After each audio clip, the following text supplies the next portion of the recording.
It's time for Tycoons of Small Biz, spotlighting the true backbone of the American economy, the true tycoons of business in America, the owners, founders, and CEOs of small businesses. The show's hosts, Austin Peterson and Landon Mance, are registered representatives of Lincoln Financial Advisors Corporation, a broker-dealer member SIPC, and registered investment advisor. The views expressed by your hosts, Austin and Landon, are not necessarily the views of Lincoln Financial Advisors. Let's lean in as Austin and Landon connect with this week's Tycoons. Good afternoon, Tycoons, and welcome to today's episode of Tycoons of Small Biz. Landon Mance and myself, Austin Peterson, are happy to have with us on the program today somebody that Landon is really fangirling about. We call him, his name is Mike Michalowicz. And so anybody who's into small business should know that name if you don't already. He's written several books, Profit First, Fix This Next, and on and on. And so we're excited to have him on the program today. Mike, thanks for being here. Austin, thanks for that kind welcome. Landon, my fangirl, I had no idea. It's nice to be here with you too, brother. Yeah. Well, I knew he was a fan, but then last night's LinkedIn post about today's episode actually solidified it for me. So I definitely know he is 100% fangirling about having Mike on the show today. Cool. Well, I hope my books have served Landon, you and Austin, and hopefully the fandom is justified. Yeah. Absolutely. Yeah. I think it definitely is. And actually, just to whet the appetites of the other listeners and the reason that they should be listening to today's episode specifically is I actually had a LinkedIn message this morning from one of my clients and a past guest of the program, Josh Zolan, who recently connected with you during COVID. And I guess you guys have had a few exchanges, but he wanted me to make sure that I thanked you again on air for Profit First. And I'm going to read what he actually wrote on LinkedIn. He says, "I live and die by that book. Saved my ass during COVID." So I love it. Yeah, we connected. We were talking in email. I'm really lucky. I get quite a few of those emails now. And there was the people who prepared unknowingly that COVID was coming, but who prepared by doing some of the Profit First principles. But the interesting thing is there's a lot of businesses now implementing it with just as great success. Even though we're in the crisis, you can still, I think any business, not actually using Profit First, you can use any system, but I think businesses can still achieve profitability even with this ongoing challenge, this new challenge. Yeah, I mean, that's really what it is, right? I mean, everybody wants to talk about this being the new normal, and it may very well be, right? I mean, the fact that we're doing this via Zoom, maybe we wouldn't have done it this way before, but plenty of podcasts do it this way across the nation anyway and always have. But for me personally in my business, and I know this is the same for Landon as well, that all of a sudden a Zoom meeting is acceptable. So much so that I actually had a Zoom meeting yesterday, not that this is old, but I had a Zoom meeting yesterday with a 70-year-old retired teacher that's a client of mine. And when my assistant reached out to schedule that meeting, and we had traditionally met in person in my office, I wondered what her response was going to be. I knew I didn't want her to come to the office. I knew I didn't want to meet in her home just because she's in that age range where it's, more dangerous for us to be meeting. But she said, yeah, absolutely. And she was, Johnny on the spot right there on time for our Zoom meeting. And she knew exactly what she was doing and was very comfortable in that environment. So I think that will change. Oh, yeah. Yeah. And I think, customer expectations are changing because of the virtualization of so many different things that we as businesses need to respond. 2008, they call it the Great Recession. I think 2020 is the Great Reinvention. It's the reinvention of what's expected of business and how we serve clients. You already hear stories of these small businesses that are booming for now. Maybe they won't sustain, but are booming because they quickly responded, at least with stopgap measures, maybe Band-Aids. Restaurants in particular is interesting. I was talking with this one company that works with restaurants. They do accounting work for them and so forth. They said for them, and they're in the Boston area, March, April, these businesses were tanking. But then they saw something interesting in May, June. There's starting to be a turn. In July, August now, there's a boom. And what these restaurants found, the ones that adjusted, was there's more profit in takeout food than there is in all the staff you need to facilitate at your restaurant. So some of these places, instead of being a restaurant, they're really a cooking center. Like they're just preparing meals and rolling them out. And they're doing it with 1/4 of the staff they had to in the past. Yeah. So that restaurant now is very profitable. That's part of the great reinvention. I don't know if that's going to be the sustainable model. I think as a customer, I want to go back to restaurants and dine at some other place than my kitchen. But I think there is going to be new expectations from customers that are going to cause permanent change too. Yeah, I think there definitely will. And this past weekend happened to have been my 22nd wedding anniversary and my birthday. And so we did actually go out and sit down at a restaurant for the first time in a while. And the experience was very different. It was very hard to actually get a table because these restaurants are operating at 50% capacity, right? Yeah. And so, the first one we went to, and I saw no line out the door, and I thought, this will be fine. It was a 2-hour wait. And so then we turned to Open Table and found we actually went to a different location of the same restaurant in a city away. And we were able to actually book a reservation, but only on the patio. And I need to remind you, Mike, I live in Phoenix. So it was 109 degrees, even as the sun went down, sitting on the patio. So. But it's not humid. So what do you care? Thankfully there were misters, but unfortunately the wind was shifting directions. And so those misters weren't always on us. But what I saw was just a complete change in the way that this is going to be going forward. We've used DoorDash so much over the last several months at our house to have, takeout come in. And you're right. These restaurants have adjusted, right? So they're giving up a percentage of their revenue to DoorDash for the delivery, but they're still finding that they can be more profitable by doing the delivery than in person because it's less staff, right? The people is what costs the most money. Now, not great for employees, right? And so there will be another shift there where those employees will go to work and do something different. But these types of shifts, I guess, that we go through, or different, issues that we go through in the economy or whatever, really push entrepreneurs to figure out a way to get it done. I've always said, I'm not worried about the future because I know that entrepreneurs and innovators will lead us out of this.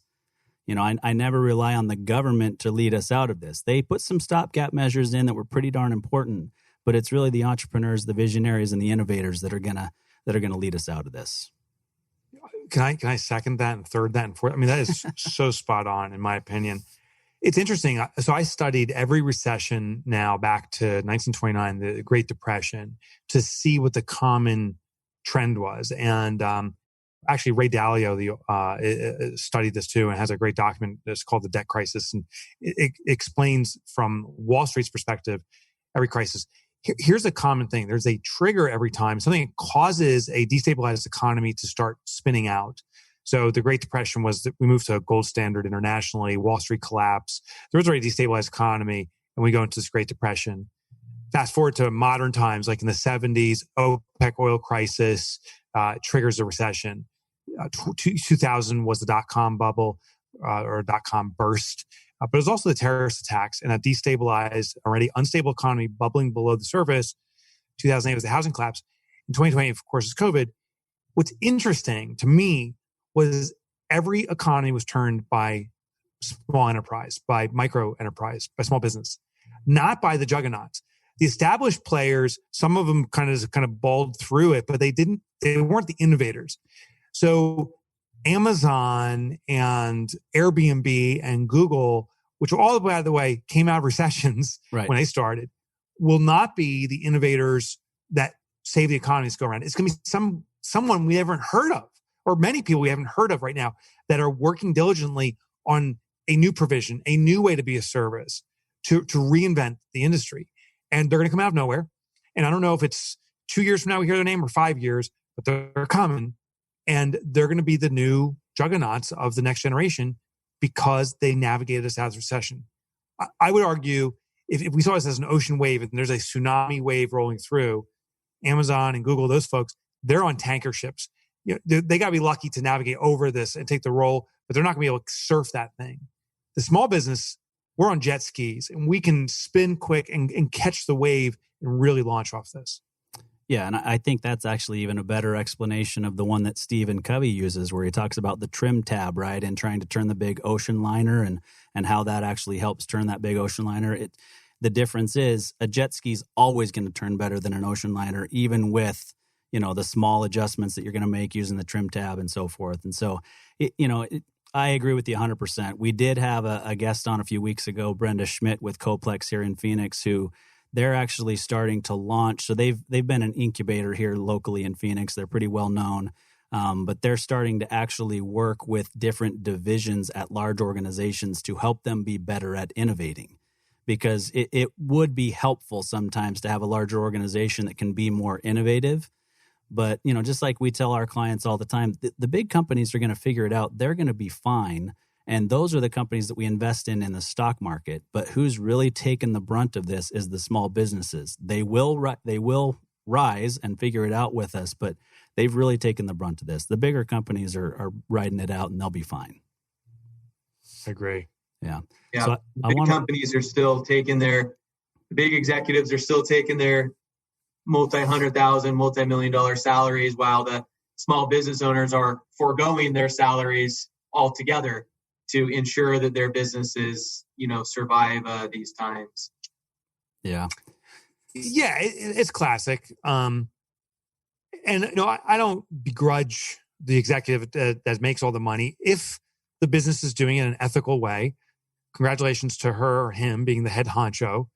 They are providing jobs for hundreds, thousands, tens of thousands of people. If they're taking it in an unethical way, that's when I take exception to that. The small business, though, experiences shift from hyperspeed. So, when March 15th or whatever the trigger day was, I think it was around March 15th, the news comes out, this is a pandemic now, and law sets in where you can't have a storefront or a gathering place. The little businesses, took the punch to the chin. In our little town here, it's called Boonton. We're about 25 miles west of New York City. Population's 5,000. We have a main street. It's called Main Street. It's the one street where there's commerce in this town predominantly. I think there's 50 stores. And I think 5 or 6 of them were shuttered within weeks because they were in this check-to-check survival mode. Like, if they were going to pay rent tomorrow, they better make some serious sales today. And that's the mode they were in. The businesses that are sustaining are the ones that really considered profitability. We're baking into their business, and we're storing up a cash reserve to some degree to navigate the unexpected. I think what I like about big business is generally they have extraordinary fiscal discipline. Jeff Bezos, however you pronounce it, started out of his garage. That company, Amazon's now this mega corporation. Or I should say, and one of the differences is when he was tiny, if he wanted to forego salary, something, it was just him. It doesn't matter. But as you grow and you have thousands or 100,000 plus employees, you can't miss payroll. It's not like, hey, we can't cover it this week. Are we cool with this? Fiscal discipline is a key element.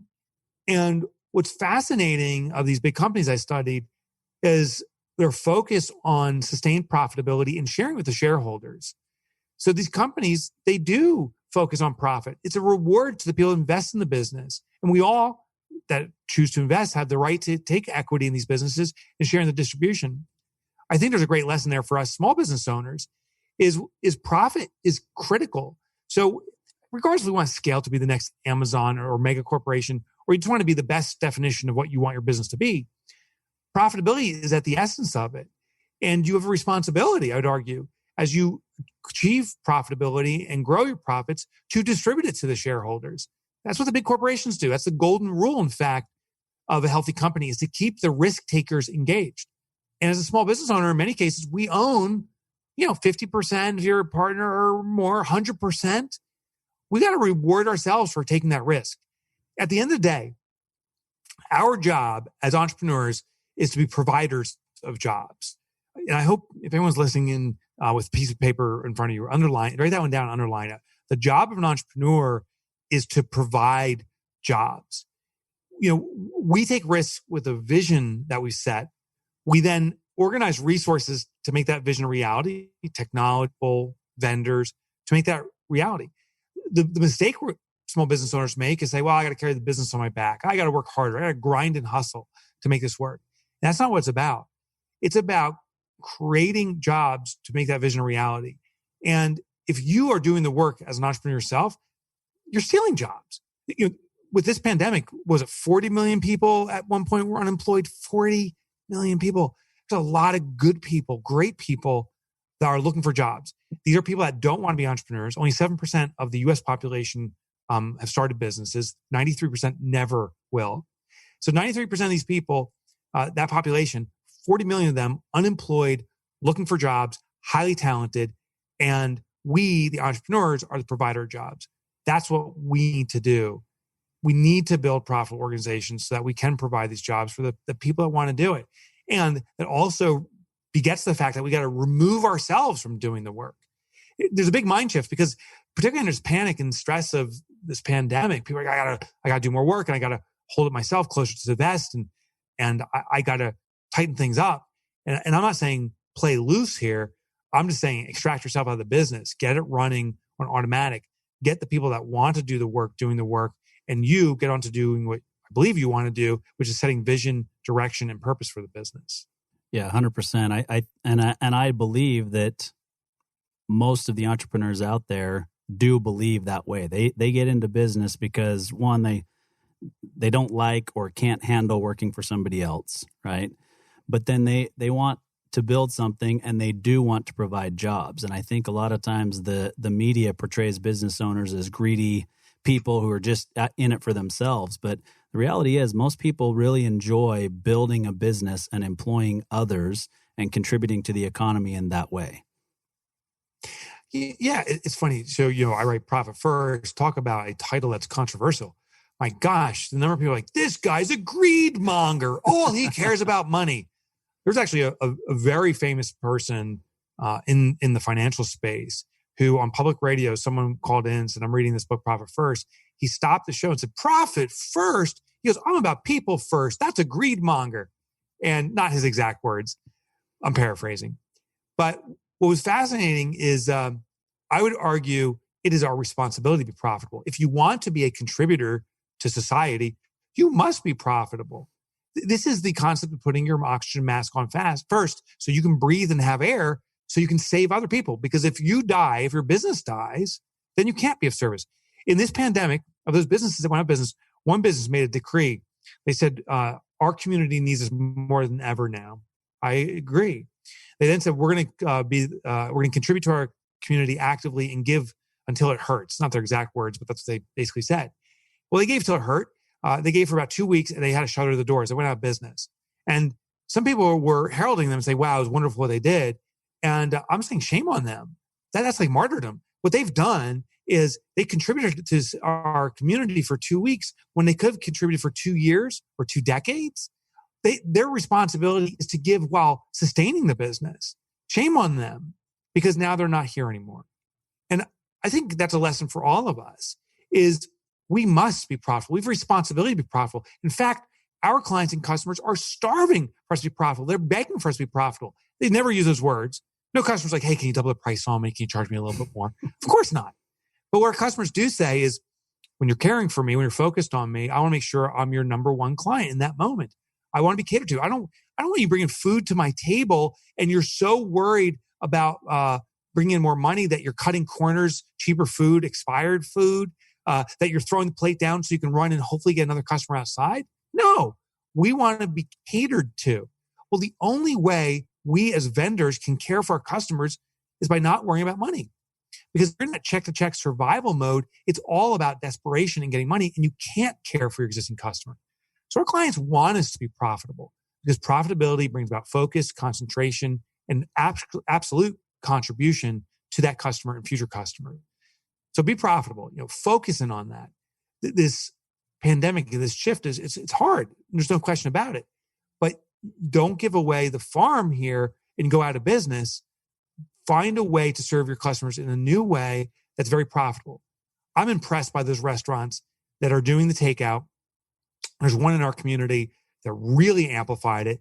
They were doing takeout and said, hey, what if we team up with a food truck that can deliver meals hot to your neighborhood? So what they do is they will do blast voice messages to a community and say, hey, listen, we're coming into the north part of Boonton between 5 and 5:15. Meals are coming in.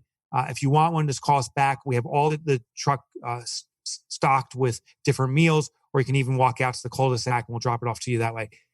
This restaurant is a cooking center. I mean, they're turning out meal after meal after meal because they've modified to the new demand from customers. And I don't know their numbers, but apparently they're doing it very profitably, which means they're going to be around to continue to do this. And that impresses me.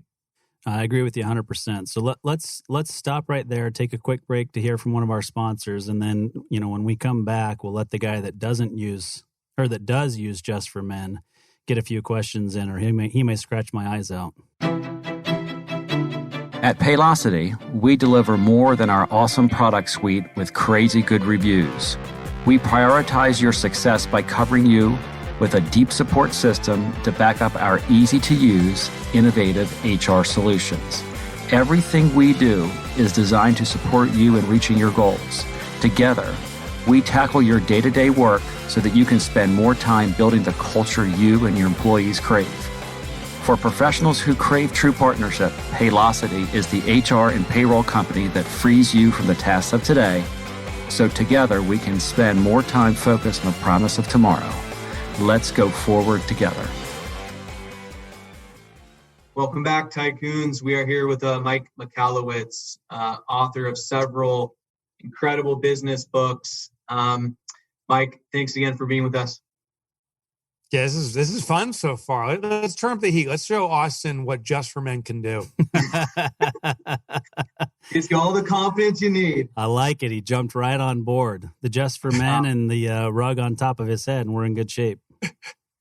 So, Mike, as much as I love talking about what's going on in the present and what you are focused on moving forward, I apologize. I want to take a little step back and just let you spend a couple minutes and talk to us, set the foundation for us. Tell us about your backstory. How did you get to where you are today, so that we can get to know Mike a little bit more as a person and as a business guy. Sure. So I've been an entrepreneur my entire adult life. Ever since I graduated college, I've effectively owned a business. I had some early wins in the traditional sense. I mean, I started a couple tech businesses, service tech companies, was able to sell them. One was a private equity deal and one was an exit to a Fortune 500. By my early 30s, became a self-made millionaire doing this. I don't think that's the interesting part of my story. I think what happened next is I decided to become an angel investor because I knew it all. And that was the first start of my downfall, was this overwhelming arrogance. Like, oh my God, I can sell businesses, I can build them, I can pump and dump. Clearly, I'm a genius. And so this arrogance coupled with ignorance too, I really didn't understand business, had set in. And I became an angel investor. I sucked at it. I started 10 companies, all in different verticals and spaces. None of them complement each other. I didn't know what I was doing. I was just, making it rain money. It took me 2 years. And through that, plus, the big spend, like I had to get the big ticket stuff, the big house in New Jersey. We got a place out in Hawaii to go on sabbatical on a private island called Lanai. Larry Ellison now owns that of Oracle. And we, all these things. And burned through money so fast. Fast forward 2 years later, I get a call from my accountant. And he says, Mike, I never expect to say this to you, but it is my recommendation that you immediately declare bankruptcy, or he goes, you have to liquidate everything and you got to ratchet back 1,000%. I chose option 2. We lost our house 30 days later, lost our possessions, cars, everything was gone, everything. The only thing we had left was we ended up buying a rusty Dodge Durango, this blue monster. And that was the family vehicle. We didn't have a house anymore. In fact, neighbors gave us a house effectively. They were going on a trip to Europe and they knew our circumstances and just said, hey, listen, we're looking for house sitters. Do you want a house for a year? Saved us. I had to go home to my family in that moment when my accountant called me and tell my family it's all gone. And it was not a proud moment by any stretch of imagination. I was crying. I was sobbing. I was so ashamed because I've been lying by omission. And the specific moment I remember was my daughter. I had 3 children. My daughter was there. She was 9 years old at the time. And I told her, I said, I can't afford to pay for your horseback riding lessons anymore. It was like $20 a session, group session. As she hears this and she sees her father crying, she just starts crying herself and she runs out of the room. And I thought she was running away. And honestly, when I share a story, I've shared it before too. I don't seek anyone's empathy or sympathy for this. I thrust this upon myself. I share because I think it's something that we've all been through, this financial challenge, or it could be some other trauma, but there's these moments that the world punches us in the face, figuratively or sometimes literally. And the solution feels like running away. And that, what she was doing by running out of the room, I respected that. I was ashamed that she was so scared of me to run away, but I also got, because that's what I wanted to do. But she wasn't running away. She ran to her bedroom to grab her piggy bank. And she ran back to me. My wife and my other children were there. And she looks up at the table. She puts it there and she goes, Daddy. She goes, I know you can't provide for us anymore. She goes, but I'll step up and do it. And I said, I've told that story 1,000 times. I still can't get over it. It's such a visceral feeling. My final breath on our plan is going to be that memory. I know it. Well, that triggered me to fix this. And just to put a little cap on the story, it's not like the next morning I woke up and said, okay, now I'm going to be an author who writes business books to fix all the challenges of entrepreneurship. The next morning I woke up and I hit the bottle, really got into tequila and whiskey and cheap beer for a couple of years and used that to medicate through the self-hatred I had. But also during that period, there was that seed that was planted where I questioned everything I knew about entrepreneurship. So I started writing about it. That inspired me to become an author, to challenge every preconceived notion I had. When I wrote my first book, it was called The Toilet Paper Entrepreneurs, this kind of irreverent, sophomoric assault on the traditional beliefs of entrepreneurship. It got a little bit of a cult following. And I found out that, oh my gosh, I'm not the only person experiencing this stuff. There's a lot of people experiencing it. That moment with my daughter, that triggered a need for profit first, a full way for business to be permanently profitable, and to manage our profit, not by becoming masterful at accounting, but by just logging into our bank account. Like, how can we do that? And it triggered clockwork on business efficiency, all the work I've done. So today, I'm now a business author for 12 years, full time, and I intend to for the rest of my life. My mission is to eradicate entrepreneurial poverty. There's this belief when we become an entrepreneur of what we're going to achieve, and the world sees us as, in the reality, this struggle. We're going to be rich and we're going to have all the time in the world. But the reality is we have no money and no time. That gap is what I call entrepreneurial poverty. And I'm devoted to closing that. I think entrepreneurs should be wildly successful. We should have all the freedom in the world because that allows us to be the greatest contributors and in this economy to turn the economy around. Yeah, absolutely. So that's a perfect point for us to dovetail into our next kind of discussion point with you, which is, your mission is to eradicate entrepreneurial poverty. So how are you doing that right now in these times? What are you seeing as the biggest challenges that businesses are facing, right now? Well, probably confidence, which wasn't what I thought I was said pre-COVID. So I sent out a survey, not even really a survey, but just an email asking people to respond to me. And about 1,000 to 2,000 people, somewhere that wrote back. And I asked, what's the challenge you're facing with this COVID pandemic and how it's affecting your business? And I thought, I need a new way to market. I need to reinvent my business. A lot of the feedback was simply just confidence, saying, my confidence is rocked. I don't know if I can do this. I don't have a belief in myself. I'm not a self-help guru guy. Like, I love that content. I love consuming self-help. I don't know how to teach that stuff. But I started investigating that. I found that confidence comes from a few areas. One is simplifying the complex. When it comes to back to profit first, for example, that whole system was about removing the complexity of accounting, get to the core essence of what makes a business profitable and make it really simple to execute on. It's worked for, I'm very happy to report, lots of companies. But there was something even more specific to the individual entrepreneur saying, I don't know if I can do this anymore. It was this mindset. So I started studying confidence. I started putting out videos. I have a website. I got recessionresponse.com, how to respond to recession. And a lot of it's been around confidence building. I'll give you an insight though that's fascinating. Is my assumption going into this research was, there's confident people and there's unconfident or not confident people. And how do you make someone that's not confident? Like that was my approach. Well, my research indicated that that's actually, I had that incorrect. Everyone's confident. Everyone actually has extreme confidence. It's the application of that confidence. The question is, where are we applying that extreme confidence now? For one example, the drinking of water out of a glass, I've yet to find a person that's not extremely confident at that. The funny thing is, if you rewind to your childhood, there was a time you couldn't drink water out of a glass. Like, your mom gave you a sippy cup, you're dropping it, you spill it on your shorts. You get that first cup, it's all over your face. How do we achieve that confidence when in the beginning we couldn't do it?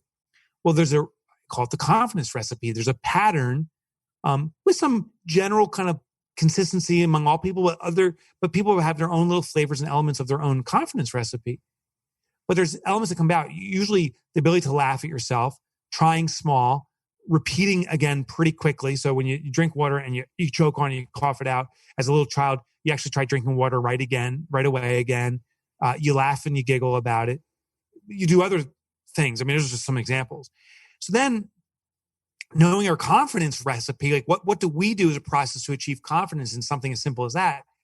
How do we apply it to something where we need to achieve confidence? In sales. Well, you start small, you laugh at the failures, you get right back on that horse the second you fall off. Those elements play out again. And sure enough, if we apply that recipe to any element of our life where we're not having confidence right now, we'll start to achieve confidence. Yeah, I think it's an underutilized word in business, or it's not focused on enough, I guess is a better way to say that. It's funny, even in our business, Landon and I will use a phrase, something to the effect of, our clients hire us because they find that the plan that we put together for them gives them greater confidence and clarity as to where they're going in their financial life. And we use those words because they're very strong words that convey something to people. And they realize, man, if I really were confident in my finances, or in this situation, if I were confident in the plan that I put together for building this business or taking this business from today until 2025, how much better am I going to feel about getting up and doing it every single day, right? It's a super important part of everybody's life in many aspects of their lives, including business. I was interviewing this up-and-coming author. His name is Mike Michalowicz just this morning. And he used a really cool analogy. He said, a Swiss Army knife, he goes, it probably has, 20 or 40 pieces, depends on the model you get. But everyone knows it has a blade. Like every Swiss Army knife has a blade, but it's hard to name the 50 other parts. He goes, when it comes to business, he goes, a lot of businesses, our competition is notorious for this, is listing all of the pieces. And maybe we're notorious for this too. Oh, we have the toothpick, we got the finger file, we got the screw, we got the Phillips and the flat, blah, blah, blah, blah.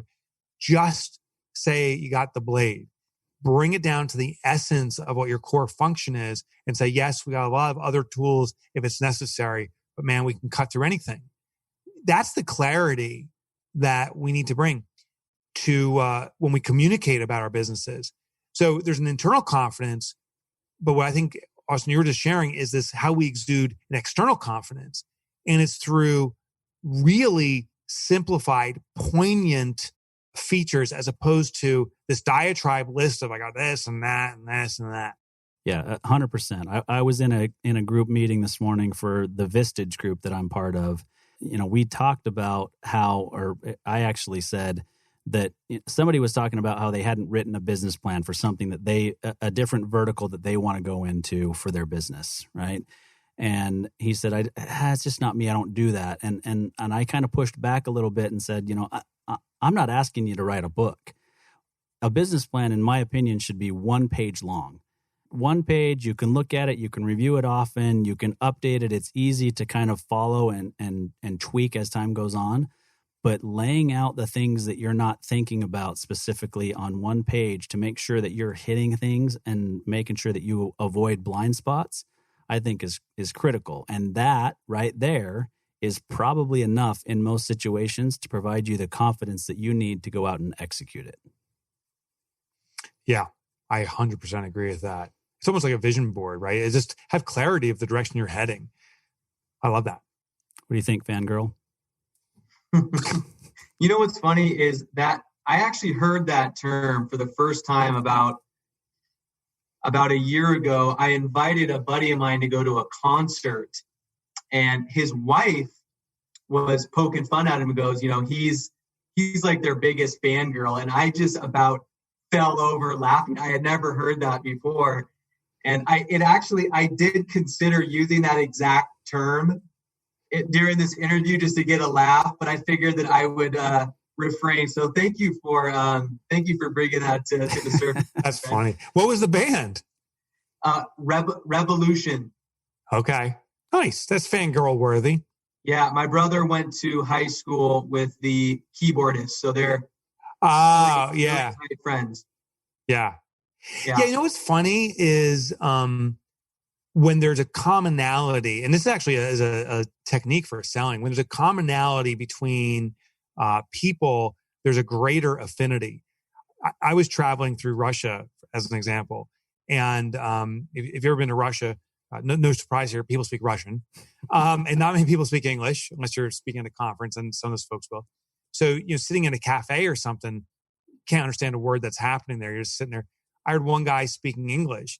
He was from a border town here. It's called Parsippany. It's one town over from the town I'm in, Bhutan. By chance. Well, all of a sudden, there's this massive affinity. I'm like, dude, that's so amazing. You're from Parsippany. Oh my God. We talk for hours. The funny thing is, if I ran to that guy on the road, and he's from Parsippany, I'm from Bhutan here, they're like, oh, dude, I wouldn't even talk to the guy. So the context is in a scenario where we can see commonality in an uncommon kind of arena, instant affinity comes. In sales, it's interesting when you're selling something to someone, if you can find that commonality, you're in a very strange arena. You're trying to propose something they want to buy, but they don't know if you're trying to swindle them, right? It's very, but if there's a link saying, oh my gosh, we went to the same school. Oh my gosh, we both speak the same second language or whatever it is, this affinity, I think, instantly comes about. And that's advantageous to both of you. It's a link of trust, Yeah. I want to talk to you about what you call the survival trap. So excited to hear you expound upon that. But if we can, Mike, let's just take a quick break and hear from another one of our gracious sponsors. You got it. Whether you're an established local company or a brand new startup, you can count on GBS to be part of your family. We're not just any benefits consulting firm, we're GBS. We have nearly 30 years of experience in group benefits, a strong sense of purpose, and it shows. GBS, believe in something better. gbsbenefits.com. Welcome back, Tycoons. We are here with Mike Michalowicz. Mike, talk to us, please, sir, about the survival trap. Yeah, so this is something I've really investigated intensely in Fix This Next. That's my newest book. I explored it in my other books too. It is the common modus operandi for businesses. And if you feel you're a firefighter in your business, you're living the survival trap. What I mean is you come into work, maybe you have a plan or intentions for the day, but it seems the stream of email questions and the line questions outside the door or the messages on your phone actually take over. And it becomes this constant putting out fires. What's interesting is most businesses that I've studied and I experienced myself as I was growing my businesses were businesses based upon this mode of operation. In your mind, you can draw this out, the survival trap. We do is you draw the letter A. It stands for where we are right now, point A, put a circle around it. In the middle of a piece of paper or just in the middle of your mind, put the letter A and put a circle around it. And what A represents is where we are right now. What crisis or challenge we're facing or opportunity facing in our business. A could also stand for the apparent, right? There are always apparent issues we could address. Then as a second step, you can draw, I suggest like 3 arrows starting at A and going in a direction away from A for a short distance, an inch or two. And what those arrows represent are choices we can make. So we can go up, we can go to the right, we can go left, whatever it is, down, but we can go in a multitude of directions. And what happens is if we take or make any of those choices, we escape A. So we get relief. Now, as the third and final step, I tell people, draw the letter B in the top left corner of that piece of paper and put a circle around it. What B represents is what your business actually needs from you. At any given point, there can only be one most important thing to improve your business. So B represents the most vital need your business has. And then the question, especially if you're following along paper, is how many of your arrows point toward B? And the answer for most people, if you did this on paper, is none of the arrows, maybe one. If you did in your head, same thing. Then the question, of course, is why don't all the arrows point toward B? Because if we're at A and the most vital need of our business is B, shouldn't every effort go in that direction? And the answer why that didn't happen is very obvious, because we didn't know where the FB was going to be, right? If you don't know where B is going to be, how can you draw arrows toward it? And that's the challenge of business. Most businesses operate escaping the now, the crisis. What happens is they move from now to now to now. They escape A by going in one direction. They end up in a new A, meaning a new consideration, new crisis. They escape that by going in some direction, new crisis. And they're in this circuitous pattern of being stuck in the now. So what we need to do is know what our business needs from us next. The survival trap is getting stuck here. There is one scenario that happens by chance, it's called happenstance, but it's actually the most dangerous scenario. And sometimes in this little demonstration, when people draw on a piece of paper, they'll draw the letter A and one of the arrows by chance will point toward B. They didn't know where B was going to be, but one of the arrows pointed that way. Well, how it manifests in business is sometimes, we're business is kind of struggling along. We're putting out fires, kind of grinding through. But then one day everything clicks. Money's flowing in. Clients are happy. Employees are high-fiving you. You leave at 4:30 and everything's perfect. And then the next day we return back to work and it's a total disaster again. And the question is, why was it working that one day and everything fell apart? That is the manifestation of that happenstance toward B. Sometimes our actions do align with what our business needs and that fluidity comes about. Things start clicking. But since we didn't know where B is, we ended up in a new A, a new now. The next morning, we start putting out fires again, and we keep going in a circuitous pattern. What we need to do to escape the survival trap is get absolute clarity on what our business needs from us. I outlined the strategy in Fix This Next. But the essence of it is that there is a hierarchy of needs specific to our business. Kind of like there's a hierarchy of needs we have for our human survival. Maslow documented this in the Maslow hierarchy of needs. Talks about physiological needs, the needs to breathe air, eat food, drink water, before we can satisfy higher level needs, safety from harm. The highest level need, by the way, being self-actualization. And Maslow argued at any given time, if a base level need's not satisfied, we revert to that.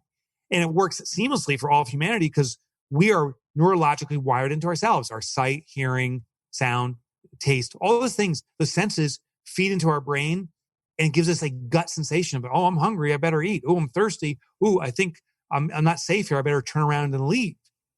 But in our business, we're not neurologically wired in. So our gut actually fails us in our business in many cases. We like to say, I trust my gut. I feel I need more Facebook ads. Everyone's on Instagram now. We got to hop over there. Oh, no, TikTok. TikTok's the place to be. But we don't back it with the sensory inputs for a business, which is empirical data, the accounting, the sales metrics. Some businesses don't even track that stuff. It's all gut instinct. And we get frustrated why our business seems year in, year out, never to really move forward. So what we need to do is we need to collect data. And it doesn't have to be overwhelming, just simple inputs so that we can get the seeing and the hearing for our business in place and measure that. The second thing is we got to work within the hierarchy of a business needs. So foundationally, every business needs to create cash through sales. It needs to extract that cash through profit extraction for sustainability. We talked about that extensively already. It needs to bring about efficiency and order. So there's no dependency on the owner or anyone independent, any individual person in the company, so it can keep going. So in order to achieve the highest levels of business needs, which are having impact on community, ultimately achieving legacy, having a business be in a position of permanence so it can live on generationally. And I don't mean like generationally in a family. I mean that can serve generations of customers. Yeah. So that's the survival trap. Survival trap, in my mind, is really just another definition of entrepreneurial poverty, right? I mean, exactly. Being stuck in there is going to put you in that entrepreneurial poverty forever.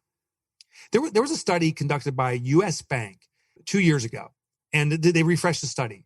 There is now 30 million small businesses in the U.S. A small business as defined by the SBA is a company that does $25 million in annual revenue or less. Now, I don't know if that's you guys. That's absolutely my business. It's probably a lot of the people listening right now. Yep. We are small business owners. U.S. Bank's research identified that 83% of us are struggling check by check. That's, if I do the math real quick, was that 25 million businesses are on the verge of going out of business if we don't get in significant sales this week. Now, if money doesn't come in now, we're not covering next month's payroll. We're not covering next month's rent, and we're definitely not paying ourselves. Yep. There's this constant survival. And that's the survival trap, is just getting by and never escaping. We need to be very clear on what business needs from us and nail that. And I'm not saying to the exclusion of everything else. If there's plates spinning, you got to keep those spinning. The thing is, we just don't want to keep jumping around to the next apparent issue. We want to focus on the impactful. There's a saying that's popular in the entrepreneurial community, saying that entrepreneurs are often focused on the urgent over the important. I want to tweak that. I don't take that 100%. I don't believe we focus on the urgent. I believe we focus on the apparent, meaning the next thing that presents itself to me is the thing that I may choose to prioritize. I'm the one who gives something urgency. Right now, all three of us, we could just hop an email. We could probably find 50 things that we need to do. We're the ones who say, I need to do it right now. Therefore, we give it urgency. So we give urgency to the apparent, and we never seek out the impactful. What is that, the big bottleneck in our business that needs our reserve energy? What's the one project we got to see through while we spin the other plates? But what's the one big project we need to see through to its entirety? It is a one thing at a time mentality that we have to have in really moving our business forward in big leaps and bounds. I think that speaks directly to your book, Fix This Next. And so my follow-up to that statement is how do we as entrepreneurs, as business owners, how do we figure out what that thing is in our business that we need to fix next? How do we figure that out? Yeah. So we use what I call the business hierarchy of needs. And I touched on very loosely, I touched on it. It is documented fully, of course, in the book. There's 5 levels. Foundationally, every business needs sales, creation of cash. Then it needs profit. It's always in this order. I studied, by the way, the DNA of every business from macro enterprise, like the Amazons of the world, to micro shops, like a hot dog stand, and everything in between. Foundationally, we need sales to bring money in. Then we need profit to extract money and reserve money for stability and sustainability. It also satisfies one of the primary reasons why people start a business is for financial freedom, not to worry about bills. That can only come around out of profitability. The next level then is order. Order is the creation of organizational efficiency. It's where the business is not dependent on any individual, particularly the owner themselves. I'll tell you someone that's really organized well. It's McDonald's. During pre-COVID, I traveled a lot for speaking engagements. And admittedly, I would go to McDonald's every so often, maybe once or twice a day. I go pretty often. And when I go there, I started asking the cashier, I said, hey, can I speak with the owner? Not because I had a problem. I just want to learn how they run these McDonald's so efficiently. Not in one instance. I think I did it 50 times. Not in one instance was the owner ever there. The owner's not flipping the burgers or cooking the fries and is not in that glorified closet that they call the manager's office. They're just not there. The owner of a business, our job is to have a vision of what we want this business to be and seek out to grow or expand that opportunity if we so desire. The McDonald's owner is looking for other McDonald's franchise locations. That's likely what they're doing. Yep. That's order. The next level is impact. Impact is where we're of service to our community. The highest level is legacy. And just to answer your question, Landon, to find where we need to be, you always start at the base and say, do I have adequate sales? It's actually a little bit more than that. And I actually, in the book, there's an online eval. In the book, there's an evaluation. Also online, there's an eval if people want to check it out. It's free. You can evaluate your business. But you say, do we have adequate sales? Once that's adequately serviced, then we focus on profit and say, are we extracting profit? If not, we have a profit issue. We have focus on that. Once profit's adequate, is it supporting the ability to create more efficiency? If we don't have more efficiency being built, it's there. So you start at the base of this hierarchy, work your way up until you hit a road stop. You fix that. Then you start at the base again, evaluate and see where the next stop is and fix that. We're getting close to running out of time, but I would guess, and you can tell us if we're correct on this or not, but I would guess that most entrepreneurs get stuck in, is the profit adequate?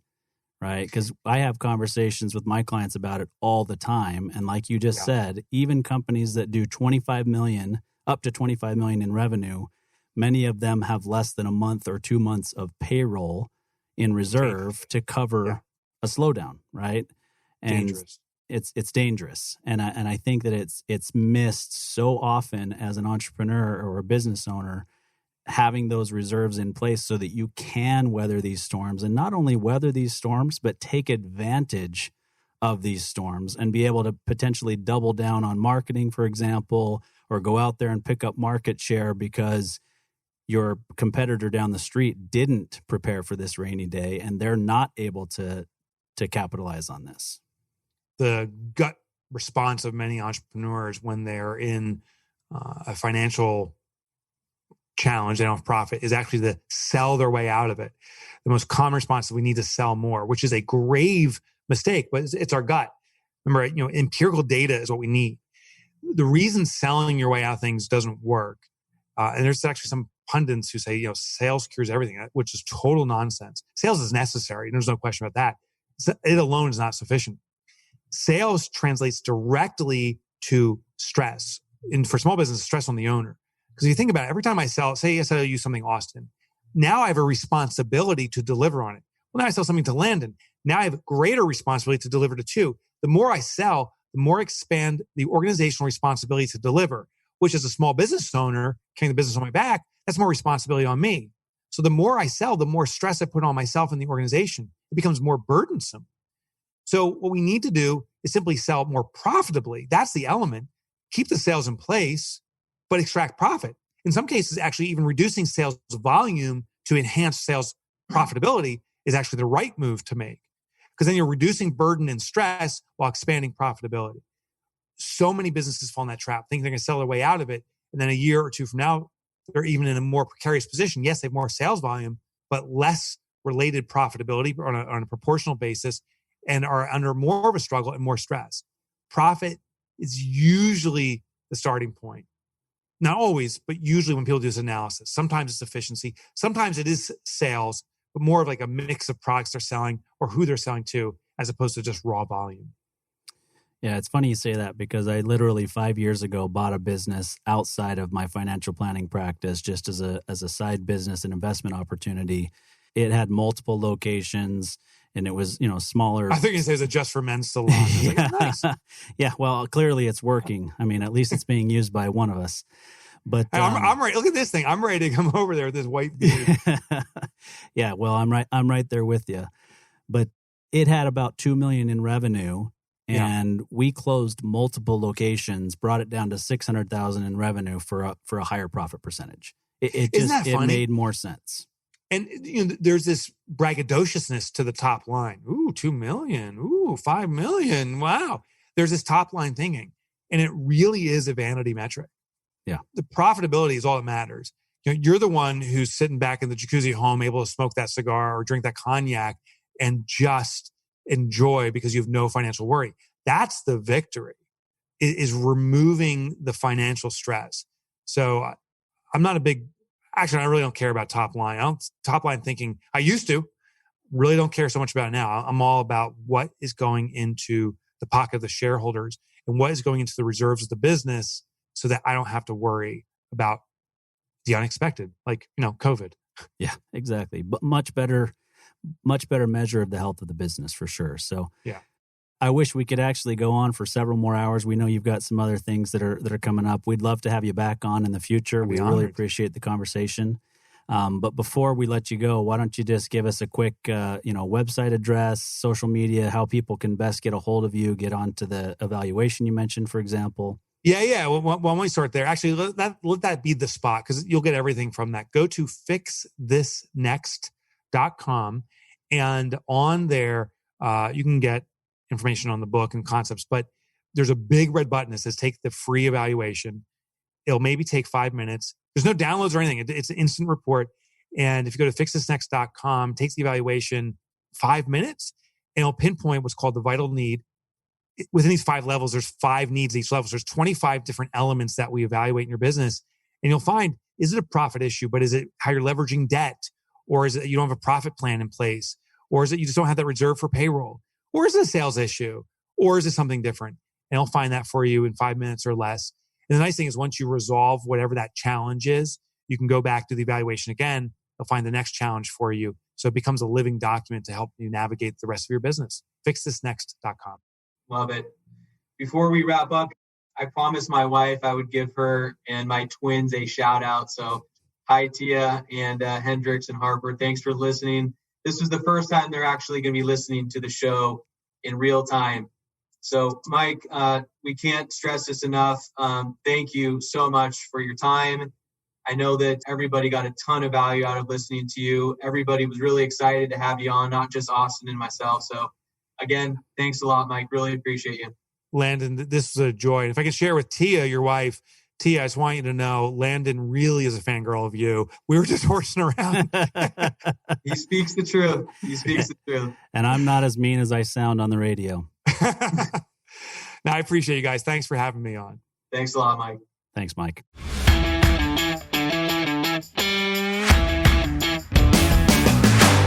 You've been listening to Tycoons of Small Biz, proudly hosted by Austin Peterson and Landon Mance. Austin and Landon are comprehensive financial planning professionals specializing in financial, estate, and succession planning for small business owners. Austin and Landon have offices in Scottsdale, Arizona, and Las Vegas, Nevada, and represent clients in 14 states throughout the country. Join Austin, Landon, and the featured Tycoons live every Tuesday at 1 p.m. right here on Business RadioX and your favorite podcast.